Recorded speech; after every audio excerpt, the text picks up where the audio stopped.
عروس کا معنی دلہن. بڑی عجیب بات ہے کہ عرس کا تعلق اس لفظ کے ساتھ کیسے جڑا. اجی دیکھو، ولی کے عرس کو سمجھنا ہے تو اپنی بیٹی کی شادی کو سمجھو، مسئلہ ختم ہو جاتا.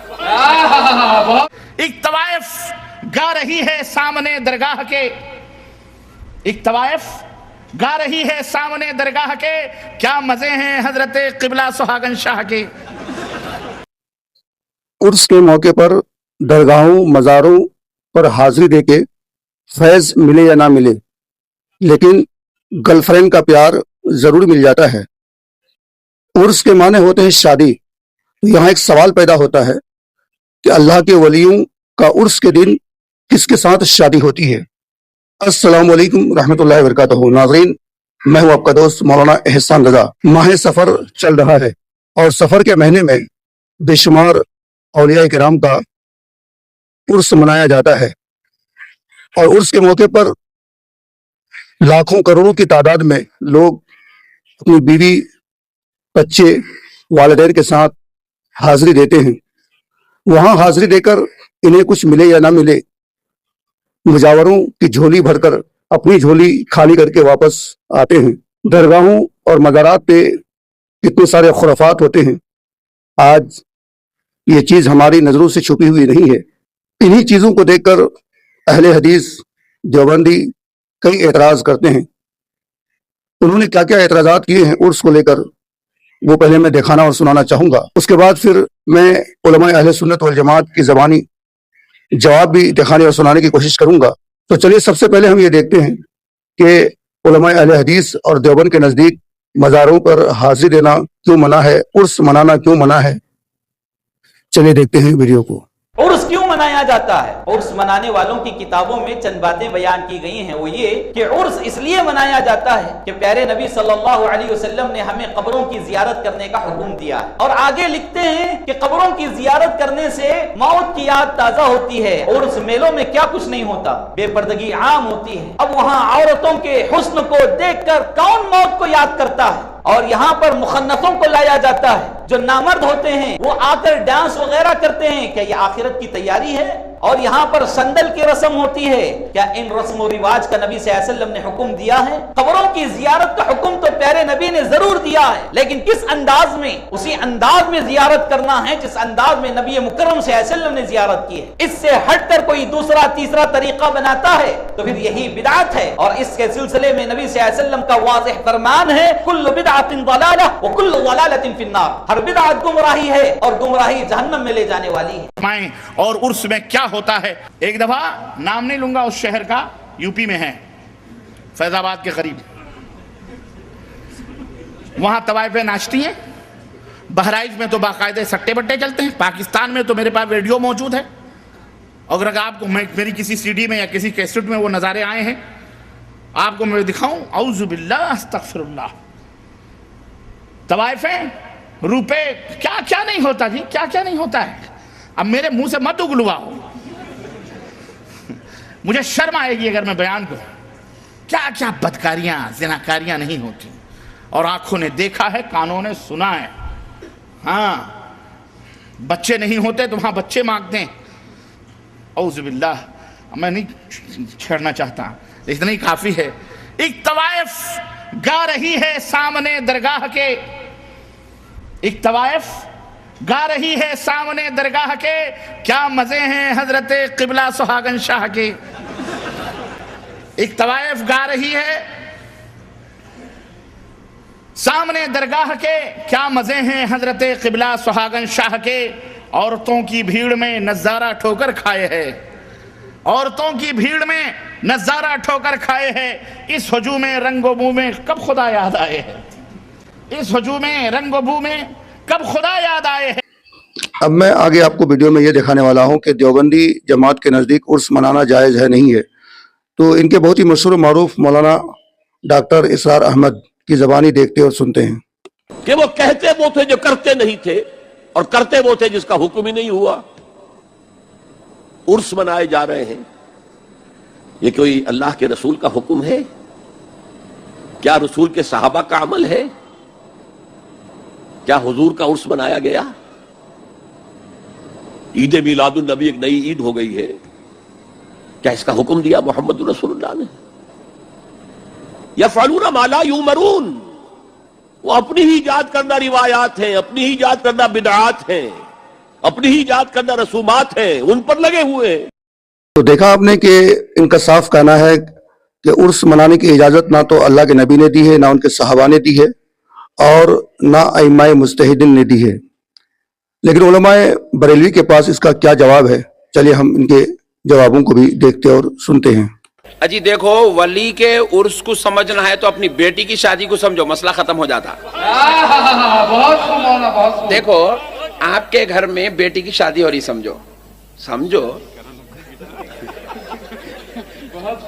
بیٹی کی شادی ہو رہی تو بابا جان کا جگر کا ٹکڑا ہے، بیٹی بابا کے جگر کا ٹکڑا ہے، تو 20 سال 22 سال 25 سال جو باپ اپنی بیٹی کو کھلایا پلایا، جو پال پوس کے بڑا کیا، جو جان سے زیادہ عزیز، اپنی ماں سے زیادہ، اپنی بیوی سے زیادہ جو باپ اپنی بیٹی کو چاہتا، اب وہ جگر کا ٹکڑا گھر سے ودا ہو رہا، تو بابا جان سر کو ہاتھ لگا لے کے کن تو بھی کونے میں بیٹھ جانا تھا، نہیں ہونا نہیں ہونا ایسا، مگر بابا کیا کر رہے ہیں؟ کونے میں نہیں بیٹھ رہے ہیں، رخے چھاپ رہے ہیں، شادی خانہ بک کرا رہے ہیں، پھر جو ہے پورے خاندان والوں کو خصمہ دے رہے ہیں، کیسا بھی آنا دیکھو تم، اور پھر آنے والوں کو بیٹی کی ودائی کا دن ہے، بریانیاں پکا کے کھلا رہے ہیں، دولہے کو بلا رہے ہیں، بولے بہترین کار میں بیٹھ کے آپ پٹھے تم سوٹ کے پیسے میں دیتا ہوں بول رہے ہیں۔ ذرا غور تو کرو، ایک باپ جب نروس ہونا چاہیے تھا، جب مایوس ہونا چاہیے تھا، جب بیٹی کی جدائی کا صدمہ ہونا چاہیے تھا، وہاں باپ جشن منا رہا ہے، بریانی بنانے کی جو ہے چکر میں لگا ہوا ہے، شادی خانہ بک کروا رہا ہے، رخے بانٹ رہا ہے، تو پتا کیا چلا؟ بابا جان سے پوچھے تو بات معلوم ہوتی ہے، بابا جان کو پکڑ کر پوچھے، تمہارے جگر کا ٹکڑا، تمہارا ہر دل عزیز بیٹی تمہارے گھر سے جدا ہو رہی ہے، تمہیں تو غم منانا چاہیے تھا، یہ کیا ہے کہ تو جشن منا رہا ہے، گھر کو لائٹنگ بھی ڈال رہا ہے، بریانی کا انتظام بھی کر رہا ہے، لوگوں کو کھانا کھلا رہا ہے، جو خاندان کو 22 سال میں کبھی جمع نہیں کیا، آج پورے خاندان کے 1000 آدمیوں کو جمع کر رہا ہے، بات کیا ہے؟ تو بے باپ نے جواب دیا، سنو، بے شک میرے جگر کا ٹکڑا میرے گھر سے تو جدا ہو رہا ہے، لیکن مجھے غم نہیں ہے، کیونکہ وہ میرے گھر سے جدا ہو کے جائے گی تو کہیں اور نہیں، اپنے شوہر کے گھر کو جا رہی ہے، اپنے شوہر کے گھر کو جا رہی ہے، اور شوہر کے گھر جانا ایک بیٹی کے لیے عزت کی بات ہے، شرف کی بات ہے، سعادت کی بات ہے، کیونکہ وہاں جاتی ہے تو وہ ایک گھر کی مالکہ بھی بنتی ہے، وہ گھر کی مالکین بھی مالکہ بنتی ہے، پھر اس کے بعد وہاں جاتی ہے تو وہ اپنے اولاد کی ماں بھی بنتی ہے، وہاں جاتی ہے خاندان کی ماں بنتی ہے، وہاں جانتی ہے خاندان کی سرپرست بنتی ہے، وہاں جاتی ہے تو اس کی عزت میں اضافہ ہو جاتا ہے، اس کے رتبے میں اضافہ ہوتا ہے، اس کی شان میں اضافہ ہوتا ہے۔ گویا کہ اس مثال کو یاد رکھو مسلمانوں، سنو، اللہ کا ولی جب تک ہمارے درمیان میں تھا تو گناہگاروں کے بیچ میں تھا، خطاکاروں کے بیچ میں تھا، سیاہکاروں کے بیچ میں تھا، بدکاروں کے بیچ میں تھا، لیکن یہاں سے جدا ہوا تو اب گناہگاروں کے بیچ نہیں، خالق کائنات کا مہمان بن رہا ہے، اللہ کی قربتوں میں رہ رہا ہے۔ تو اس لیے ہم نے ڈیسائیڈ کیا وہاں بیٹی شوہر کے گھر جا کر ماں بنتی ہے، ایک ذمہ دار خاتون بنتی ہے، تو باپ خوشی منا رہا ہے، یہاں ہمارا آقا، یہاں ہمارا ولی، یہاں اللہ کا محبوب ہم سے جدا ہو کر اللہ کی قربتوں میں جا کر اور تصرف والا ہو رہا ہے، اور پاور والا ہو رہا ہے، اور عظمت والا ہو رہا ہے، تو ہم نے بھی ڈیسائیڈ کیا ہم وفات کا ماتم نہیں کریں گے، ولی کا عرس کر کے جشن کا اہتمام کریں گے۔ یہ ہیں احمد نقشبندی صاحب جو ساؤتھ انڈیا کے رہنے والے ہیں۔ انہوں نے ایک عقلی جواب اور بہترین جواب دیا، لیکن میں قرآن و حدیث کی روشنی میں آگے آپ کو جواب سناتا ہوں کہ عرس منانا جائز ہے یا نہیں ہے۔ عرس عربی زبان کا لفظ ہے عروس، اس سے نکلا۔ عروس کا معنی دلہن۔ اب بڑی عجیب بات ہے کہ عرس کا تعلق اس لفظ کے ساتھ کیسے جڑا؟ محدثین نے عرس کے بارے میں یہی فرمایا ہے کہ یہ جو بزرگان دین کے اعراس، عرس کی جمع، یہ جو عرس ہوتے ہیں تو ان کو عرس کیوں کہا گیا؟ ایک تو لفظ وصال کہ ان کا وصال ہو گیا، تو وصال بھی عربی زبان کا لفظ ہے اور یہ نکلا ہے وصل سے۔ وصل کا معنی ملاقات، ملاقات۔ اب وصال کیوں کہا گیا؟ کسی بزرگ کا پردہ ہو جائے دنیا سے تو کیوں کہا گیا کہ وصال فرما گئے؟ اسی لیے کہا گیا کہ انہوں نے اللہ تعالیٰ سے ملاقات کا راستہ اختیار فرما لیا، ملاقات کی دعوت ہو گئی ان کو، اللہ سے ملاقات کی، اور وہ بھی حدیث پاک کی روشنی میں۔ نبی اکرم مغفر بنی آدم صلی اللہ تعالی علیہ وآلہ وسلم نے ارشاد فرمایا ہے کہ مومن بندہ جب اس کی موت کا وقت آ جاتا ہے تو وہ اللہ سے ملاقات کو چاہتا ہے، ملاقات چاہتا ہے، اللہ سے ملنا چاہتا ہے، تو وہ اللہ سے ملنا چاہتا ہے، اللہ بھی اس سے ملنا چاہتا ہے، وہ اللہ کی ملاقات چاہتا ہے، اللہ اس کی ملاقات چاہتا ہے۔ من کان للہ کان اللہ لہ، حدیث پاک ہے، جو اللہ کا ہو جاتا ہے اللہ اس کا ہو جاتا ہے۔ تو یہ اللہ سے ملاقات کی خواہش رکھتے ہیں تو اللہ بھی ان سے ملنا پسند فرماتا ہے۔ ایک تو یہ بات ہوئی وصال کے بارے میں، وصال کا معنی۔ اب عرس کیوں کہا گیا؟ حضرت شاہ عبد العزیز محدث دہلوی علیہ الرحمہ نے فرمایا کہ یہ جو لفظ عرس ہے یہ حدیث سے نکلا کہ جب قبر میں منکر نکیر فرشتے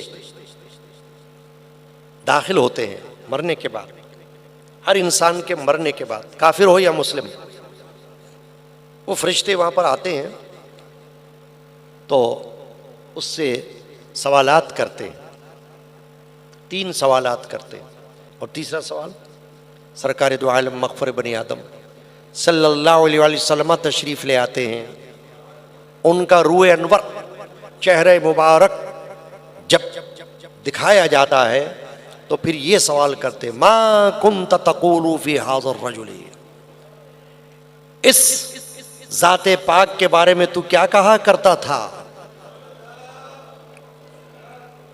ان کو تو کیا پہچانتا تھا، تو ان کے بارے میں کیا واقفیت رکھتا تھا، ما کنت تقول فی ھذا الرجل، ان صاحب کے بارے میں، سرکار پاک کے بارے میں تو کیا جانتا تھا۔ تو وہ جو مسلمان ہوتا ہے نا بندہ مومن، وہ کیا اٹھتا ہے کہ یہ تو ہمارے نبی پاک محمد الرسول اللہ صلی اللہ تعالی علیہ وآلہ وسلم۔ جب وہ یہ جواب سن لیتے ہیں تو اب کیا کہتے ہیں اسے، نم کنومت العروس، اب سو جا جیسے کوئی دلہن سوتی ہے کہ اسے اس کے محبوب کے سوا اور کوئی نہیں جگاتا، اس کے پیارے کے سوا اب اسے کوئی نہیں اٹھاتا۔ نم، یہ حدیث کے الفاظ ہیں، حدیث پاک میں یہ الفاظ ہیں، نم، سو جا، کنومت العروس، جیسے کہ دلہن سوتی ہے۔ علماء نے فرمایا یہ جو عروس کہہ کر پکارا گیا نا کہ سو جا دلہن کی طرح، تو یہ جو عروس لفظ ہے اسی سے بنا عرس، کیونکہ اولیاء اللہ جب دنیا سے رخصت ہوتے ہیں تو ان کے سامنے جب 3 سوال کیے جاتے ہیں تو وہ فٹافٹ جواب دے دیتے ہیں، تو ان کو یہی خوشخبری سنائی جاتی ہے دلہن کی طرح کہ آپ آرام فرمائیے، آپ کا بیڑا پار ہو گیا، فرشتے چلے جاتے ہیں۔ اب آگے دیکھتے ہیں کہ عرس میں جانے کے فائدے کیا کیا ہیں۔ کے لفظوں میں آپ یہ سمجھیے ایک ہوتا ہے برسات کا ہونا موسم میں، بارش کا ریننگ سیزن میں، تو جب بارش ہوگی تو ظاہر ہے کہ رین ہاگ میں بھی ہوگی، ایمسٹرڈم میں بھی ہوگی، روٹرڈم میں بھی ہوگی، زولو میں بھی ہوگی، ہر جگہ بارش ہوگی. اور ایک بارش کبھی کبھی ایسا ہوتا ہے کہ بھٹکا ہوا بادل کوئی آ گیا، تیز ہوا چل گئی، تھوڑی سی بوندا باندی ہو گئی، پھر صاف، لیکن وہ وہی ہوا، دوسری اسٹیٹ میں بھی کچھ نہیں ہوا. ایسا بھی تو ہوتا ہے نا. تو میرے پیارے، اب جو بادل جہاں برسا اس بادل کے نیچے جو کھڑے تھے وہ تو سیراب ہو گئے، لیکن جہاں بادل نہیں تھا انہیں پانی نہیں ملا. تو عام دنوں میں جانا بغیر سیزن کے برسات والا معاملہ ہے. آپ جاؤ گے، آپ نے کے مانگنے میں تڑپ ہوگی، آپ کے مانگنے میں وہ کشش ہوگی، آپ کے مانگنے میں وہ خلوص ہوگا، آپ کے مانگنے کا انداز اچھا ہوگا، وہ آواز دل کی آپ کی وہاں تک پہنچے گی، وہ توجہ فرمائیں گے، آپ کو بھیک ملے گی. لیکن یہ عرس برسات کا موسم ہے. کوئی کہیں کھڑا ہو، کھلے آسمان کے نیچے نہ بھی ہو، جب بھاری بارش ہوتی ہے تو آپ اپنے کمرے میں بھی کھڑکی کھول دو گے نا تو وہاں بھی بارش کی بوچھار پہنچ جائے گی. یہ عرس رحمتوں کی برسات کا دن ہے. کوئی کہیں کھڑا ہو اسے رحمت کے چھیٹے مل ہی جاتے ہیں، رحمت کے چھیٹے مل ہی جاتے ہیں. عظیم ہستیوں کا ذکر کرنا ہمارے لیے دین پر استقامت کا باعث ہے. جناب سید عالم صلی اللہ علیہ وسلم کا ارشاد ہے کہ دینی معاملات کے اندر اور دین میں رسوخ حاصل کرنے کے لیے آپ صالحین اور بڑوں کو دیکھو، صحیح، اور شکر حاصل کرنے کے لیے جو ہے وہ اپنے سے دنیا کے ماتحت لوگوں کو دیکھو. تو لہٰذا شریعت مطہرہ پر چلنا استقامت کے ساتھ، صبر کے ساتھ، للہیت کے ساتھ، اس کے لیے صالحین کی زندگیوں کو دیکھا جاتا ہے. ناظرین کو یہ بتانا چاہتا ہوں کہ ان ہستیوں کا ذکر کیوں ضروری ہے. ایک تو یہ کہ جناب سید عالم صلی اللہ علیہ وسلم کا خود فرمان مقدسہ ہے کہ حضور نے ارشاد فرمایا کہ صبر حاصل کرنا چاہتے ہو، دین پر جمنا چاہتے ہو اور باطل میں ملوث ہونے سے خود کو روکنا چاہتے ہو، تو پھر دین میں جو بڑے اکابر گزرے ہیں ان کو دیکھو، تاکہ ان کی زندگی آپ کے لیے ذخیرہ مطالعہ بنے، اور وہ ذخیرہ مطالعہ آپ کی طبیعت میں رج بس کر آپ کو استقامت کا صدقہ دے اور استقامت کی دلیل بنے. قرآن مجید فرقان حمید میں اگر آپ دیکھیں تو سورہ ہود کے اندر اللہ رب العالمین جل وعلا اس چیز کو ذکر فرماتا ہے. نبی پاک صلی اللہ علیہ وسلم نے جب تبلیغ کی ابتدا فرمائی تو یقیناً مخالفین کی جانب سے بہت سخت قسم کی گویا کہ مخالفت سامنے سے آئی.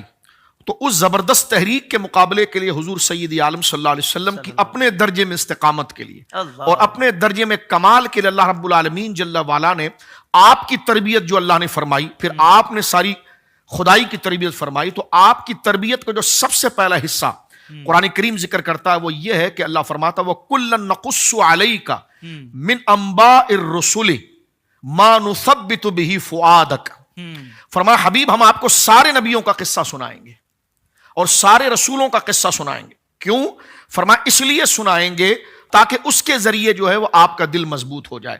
یہاں سے علماء صالحین نے اس مسئلے کو ذکر کیا کہ اللہ والوں کا ذکر یہ تربیت کے اندر، استقامت کے اندر اور اپنے مقصد کو پانے کے اندر بندے کے لیے اندر جو رسوخ پیدا ہوتا ہے، اس کی روحانیت، اس کی ذہنی اور اس کی فکری تربیت کا سب سے بڑا ذریعہ جو ہے وہ اپنے بزرگوں کے واقعات، صالحین اور اس نظریے پر گزرے ہوئے جو پچھلے لوگ تھے ان کی سیرت کا ہونا ضروری ہے.